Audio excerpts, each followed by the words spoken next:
The stream which would otherwise diverge to fertilize 1,000 meadows must be directed into one deep, narrow channel in order to turn a mill. That's a quote by Anna Jameson. There was a survey done at Boston Consulting. This survey showed that only 52% of senior executives were happy with how their company did when it came to innovation. The return on investment in innovation just was not good.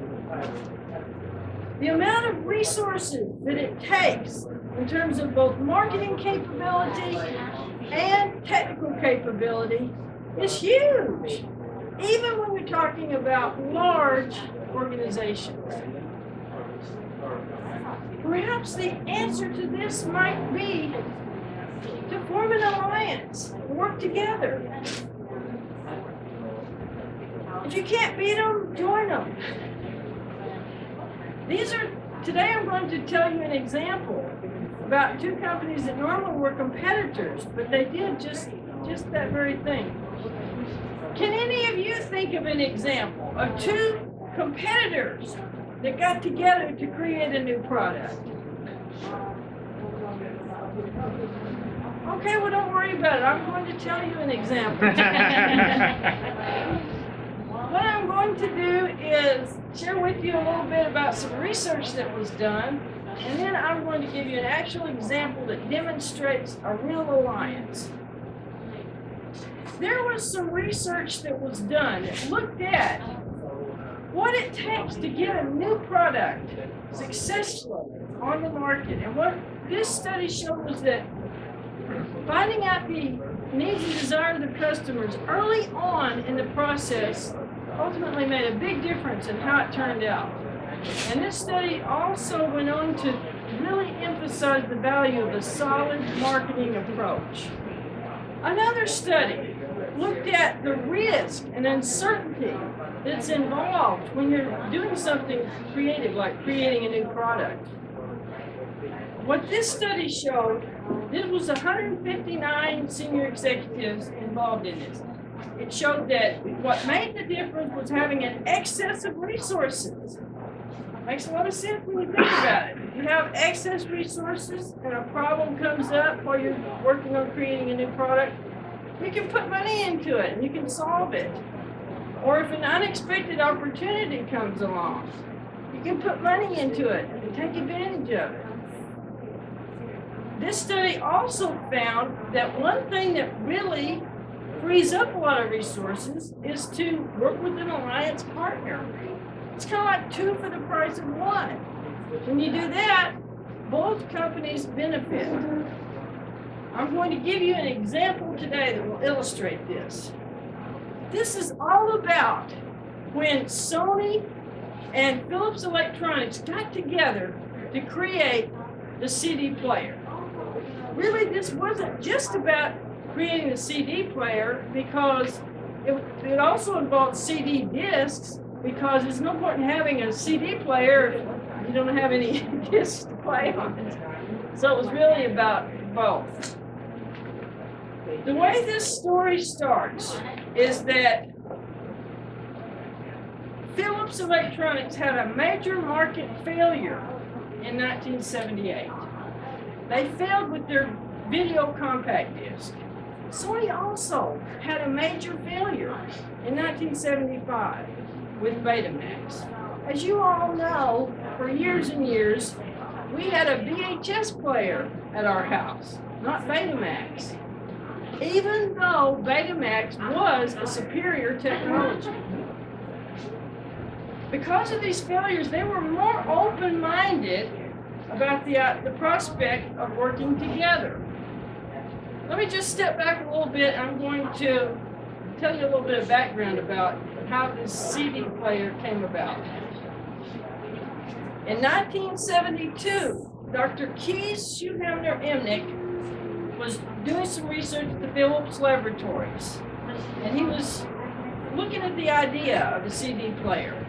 He was at first working with analog technology, but he wasn't getting anywhere. So one day he switched to digital technology. wow, he experienced a total breakthrough. There was unprecedented accuracy and flexibility in terms of the music that he was able to get from that technology. So that technology was a winner. Others at Philips heard about this, got interested in it, and eventually Dr. Cor Vanderkloot formed a cross-functional team. He was first at that time a director, and then later he became the president of Philips. He formed this team of engineers and new product development people, marketing people. It was spread out geographically all over the globe, but they were linked together because of this team. However, eventually they came to the conclusion at Philips that we just did not have the marketing muscle to really make this thing a reality. So in 1979, they joined together with Sony. The two companies formed a joint task force. They met alternatively in Tokyo, Japan, and then the other half of the time in Eindhoven, Holland, where Philips was located. They agreed, we're going to share the licensing fees for all the CD technologies. We're going to file joint patents. We're going to share know-how.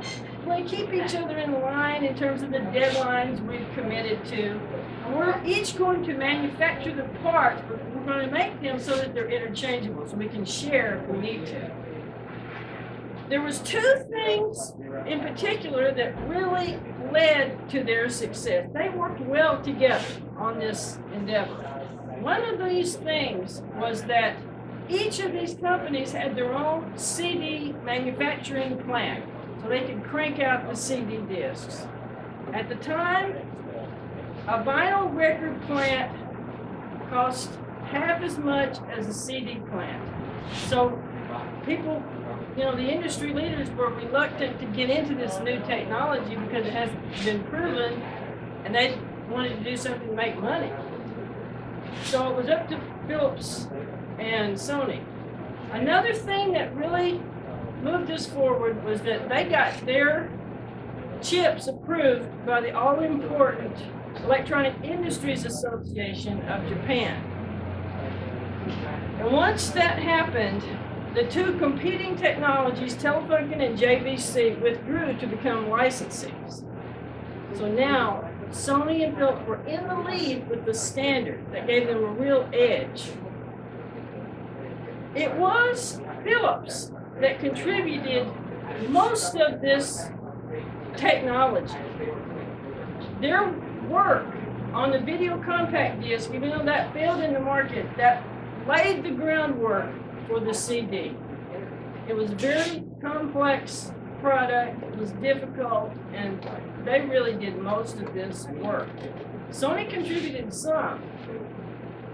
Sony, for instance, helped them turn 500 microchips into 3 integrated circuits. That way, it was a lot more affordable and compact. That was important. But it was mainly Philips that was in charge of the technology. Sony did an awful lot in terms of marketing to make this happen. Well, I should tell you that in terms of of this project, the task force consisted of only about 12 people. They met in the 2 different locations.